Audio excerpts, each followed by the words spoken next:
Hello guys, welcome to कोडिफोक। यदि आप इस चैनल पर नए हो तो चैनल को सब्सक्राइब कर लें ताकि आपको नई वीडियोस मिल सकें। तो चलो हम स्टार्ट करते हैं आज का टॉपिक। पीएचपी ऊप्स के अंदर हम बहुत सारी चीज़ें कर चुके हैं। आज हम क्लास कांस्टेंट के बारे में बात करेंगे। कांस्टेंट के बारे में मैं वैसे पीएचपी के अंदर बता चुका हूँ, पर कांस्टेंट को ऊप्स के अंदर क्लास के अंदर हम कैसे यूज़ करेंगे, कि हम क्लास के अंदर कांस्टेंट को कैसे डिफ़ाइन करते हैं और कैसे यूज़ करते हैं। वैसे मैं कांस्टेंट आपको पीएचपी के अंदर बता चुका हूँ। अभी मैं आपको दोबारा रिकॉल भी करा दूंगा उसमें और इसमें क्या डिफरेंस है, क्लास के अंदर हम कैसे डिफ़ाइन करते हैं और पीएचपी के अंदर हम कैसे डिफ़ाइन करते हैं। ठीक है, तो कुछ लाइन आती हैं, हम पढ़ते हैं उनके बारे में। Class constant can be change once it declare, मतलब कैन नॉट बी चेंज। होता है क्या है कि हम जब कांस्टेंट को डिक्लेयर कर देते हैं उसे हम दोबारा चेंज नहीं कर सकते। मतलब कि एक बार जैसे कि कोई वेरिएबल हम डिक्लेयर कर देते हैं पीएचपी के अंदर, तो वेरिएबल डिक्लेयर करने के बाद हम उसे चेंज, जैसे दोबारा वेरिएबल की कोई वैल्यू डालते हैं या किसी और नाम से डालते हैं तो वेरिएबल ओवरराइड हो जाता है या वैल्यू उसकी ओवरराइड हो जाती है। पर कांस्टेंट को हम चेंज नहीं कर सकते। सेकंड पॉइंट पढ़ते हैं। Class constant can be useful if you need to define some constant data with a class. ये इतना मतलब यूज़फुल ज़्यादा तब होगा कांस्टेंट जब मतलब क्लास के साथ यूज़ करते हैं। मतलब क्लास के अंदर हम कीवर्ड होता है कॉन्स्ट, मैं आपको बताऊंगा कि कीवर्ड के थ्रू हम उसे वहाँ पर क्लास में डालेंगे। फिर क्लास के थ्रू हम क्लास से बाहर क्लास के अंदर कैसे यूज़ करने, वो सारी चीज़ें मैं आपको लाइन बाय लाइन बताऊंगा। A class constant is declare inside a class without the with the C O N S const keyword के साथ। मतलब कोई भी हमें कांस्टेंट डिफाइन करना होगा, कॉन्स्ट कीवर्ड के साथ हम उसे डिफाइन करेंगे। और ये केस सेंसिटिव होता है। यदि हम class constant are case sensitive, यदि हम उन्हें अपर केस में लिख रहे हैं या लोअर केस में लिख रहे हैं, जो भी रिकमेंड करते हैं, वैसे जो हमारा रिकमेंड करते हैं हमेशा कि उसे अपर केस में लिखना चाहिए हमें कांस्टेंट का। However it is recommended to be name the constant in all upper case. कि कांस्टेंट को जब हम डिफाइन करते हैं, जब हम टाइप करेंगे कोई भी नाम होता है वेरिएबल ए बी सी करते हैं, तो उसे अपर केस में रिकमेंड करता है पीएचपी। वैसे हम लोअर केस में भी डाल सकते हैं पर मेनली हम हमेशा अपर केस में डालते हैं। दो पॉइंट हैं ये, इनको हम ध्यान से पढ़ेंगे। We can access a constant from outside the class by using the class name followed by the scope resolution operator double colon. होता है क्या है कि followed by the constant name like here। होता है क्या है कि जैसे कि हमने constant डिफाइन किया क्लास के अंदर, ठीक है, क्लास के बाहर हमें यूज़ करना होगा तो क्लास के नाम के साथ डबल कोलन लगा के constant को हम डिक्लेयर मतलब कि यूज़ करेंगे। दूसरा होता है कि हमें क्लास के अंदर यूज़ करना होता है कि we can access a constant from inside the class by using the self keyword followed by the scope resolution operator double colon followed by the constant name like here। मतलब होता है क्या है कि मतलब डबल कोलन के साथ हम उसे और सेल्फ ऑपरेटर के साथ यदि क्लास के अंदर ही यूज़ करेंगे। अभी मैं आपको एग्जांपल के थ्रू समझाऊंगा तब ज़्यादा इजी समझ में आएगा। मैं एग्जांपल को लेता हूँ पहले, ठीक है। मैं ये 1 मिनट के लिए बंद कर देता हूँ। ये कुछ डेफिनेशन थी मैंने आपको करा दी हैं, यदि एग्जांपल के थ्रू करेंगे तो आपको जल्दी समझ में आएगा। ठीक है,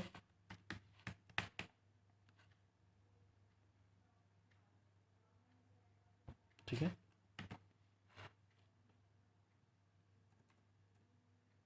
ठीक है। अब होता कि हाँ, मैं बात कर रहा था पीएचपी कांस्टेंट के अंदर, तो हम पीएचपी के अंदर कांस्टेंट कैसे डिफाइन करते हैं, हमें डिफाइन लिखना होता था।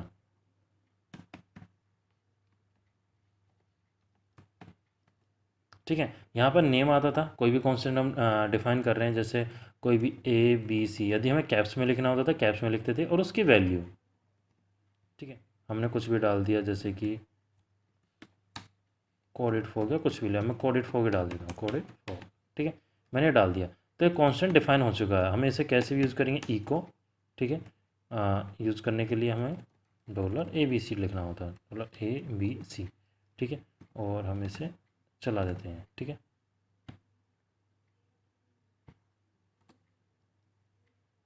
ठीक है, उसने कोडेड फॉर आउटपुट में दे दिया। कांस्टेंट को डायरेक्ट कोई डॉलर के साइन के साथ यूज़ नहीं करते। अब होता था कि हम इसे ए बी सी करके टाइप करते हैं। अब देखते हैं क्या होगा। ठीक है, वो use to undefined constant A B C assume A B C, कि वो जो अनडिफाइन है इसके लिए हमें इसके अंदर रूल होता है कि बाय डिफ़ॉल्ट एक थर्ड वेरिएबल होता है, हमें ट्रू करना होता है। यदि फॉल्स होता है, यदि हम इसे ट्रू कर देते हैं तो वो, यदि हमें उसे कांस्टेंट को कैप्स में लिखा हो, अपर केस में लिखा हो, तो स्मॉल में भी यूज़ कर सकते हैं हम इसे। इसका ये बेनिफिट होता है। बाय डिफ़ॉल्ट वो फॉल्स होता है, फॉल्स के केस में चलेगा नहीं। यदि आपने यहाँ पे अपर केस में यूज़ किया है तो यहाँ पे भी आपको अपर केस में डालना होगा। यदि यहाँ पे लोअर केस है तो आपको यहाँ पे भी लोअर केस में डालना होगा। होता है ये। अब यहाँ पे यदि हम इसे ABC भी डाल सकते हैं तो भी कोई प्रॉब्लम नहीं होगी। ठीक है, और यहाँ से ट्रू भी हटा देंगे, वो तो सेम है, केस सेंसिटिव है तो वो सेम रहेगा, उसमें कोई प्रॉब्लम नहीं है। ठीक है, ये होता है PHP के अंदर। ठीक है, आउटपुट में दे दिया। ये तो मैं आपको लास्ट वीडियो में करा चुका हूँ, मैं डिस्क्रिप्शन में लिंक दे दूँगा, वहाँ पे आप अच्छे से देख लेना। मैं बात कर रहा हूँ आज क्लास कांस्टेंट के बारे में, कि वो कैसे हम डिफ़ाइन करते हैं। वो भी केस सेंसिटिव होता है, जैसे हम डिक्लेयर कर रहे हैं या तो कैप्स में, स्मॉल में करते हैं। ठीक है, तो करते कैसे हैं, जैसे हमें क्लास के अंदर बना रहे हैं, क्लास कोई भी XYZ ABC ले लिया हमने। ठीक है, अब इसके अंदर हमें कांस्टेंट डिफाइन करना है, उसके लिए कॉन्स्ट कीवर्ड होता है। उसके लिए हम CONST कॉन्स्ट लगा के, ठीक है, कोई भी नाम कैप्स में होगा वो भी, जैसे कि XYZ ले लिया हमने, कोई भी वेरिएबल हमने डिक्लेयर कर दिया, इक्वल टू, ठीक है, इक्वल टू डबल कोट्स में हम उसमें डाल देते हैं, जैसे कि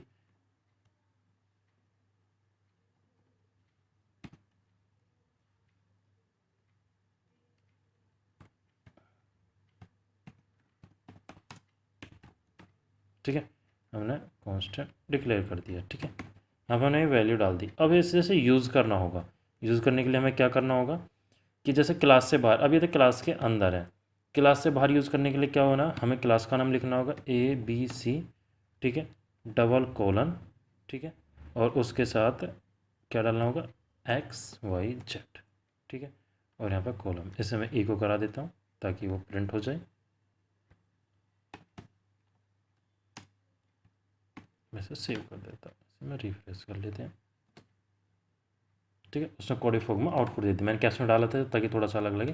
ठीक है, उसने डिक्लेयर कर दिया, उसने मतलब कि आउटपुट में कोड फॉग दे दिया।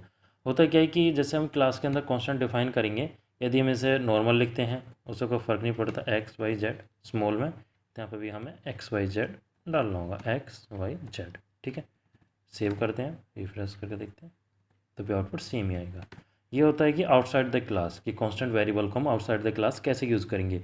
हम क्लास का नाम लिखेंगे डायरेक्ट, डबल कोलन लगा के, और उस वेरिएबल का यूज़ कर लेंगे। ये होता है कांस्टेंट को यूज़ करने के लिए एक तरीका होता है।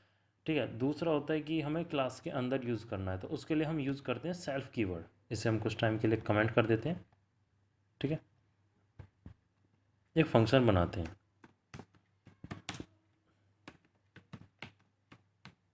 Function show. ठीक है, ई क्लास के अंदर अब हम ई को करा देते हैं, ई को self, SELF self, self keyword के साथ डबल कॉलम। ठीक है, सेल्फ कीवर्ड के साथ डबल कॉलम, और उसके साथ वेरिएबल का नाम XYZ।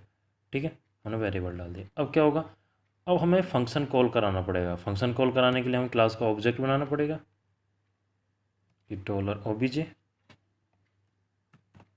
Equal to new class का ABC।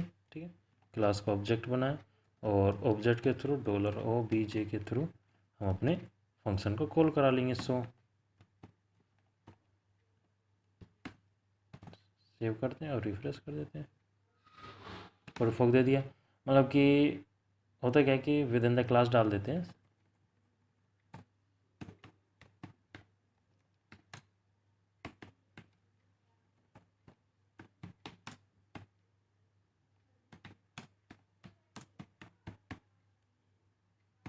ठीक है, होता कुछ नहीं है कि क्लास के अंदर आपको यूज़ करने के लिए constant with in the class, होता है कि कांस्टेंट को क्लास के अंदर यूज़ करने के लिए हमें सेल्फ कीवर्ड यूज़ करना पड़ेगा, सेल्फ के साथ डबल कोलन और उस वेरिएबल का नाम लगाना होगा।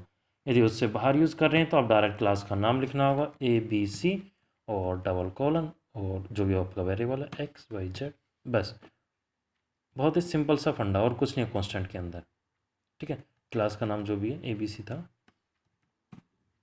बस कांस्टेंट में इतना ही है, और ज़्यादा कुछ है नहीं कांस्टेंट में। नॉर्मल कांस्टेंट मैंने आपको बता ही दिया है, और लास्ट वीडियो में मैं करा चुका हूँ। यदि आपको समझना है, कोई प्रॉब्लम है, तो डिस्क्रिप्शन में लिंक है, आप वहाँ से उसे देख सकते हो। यदि आपको कॉन्स्टेंट अच्छे से समझ में आए हो तो प्लीज़ वीडियो को लाइक करें और कमेंट करें। Please share and subscribe. Call it for. Thank you for watching.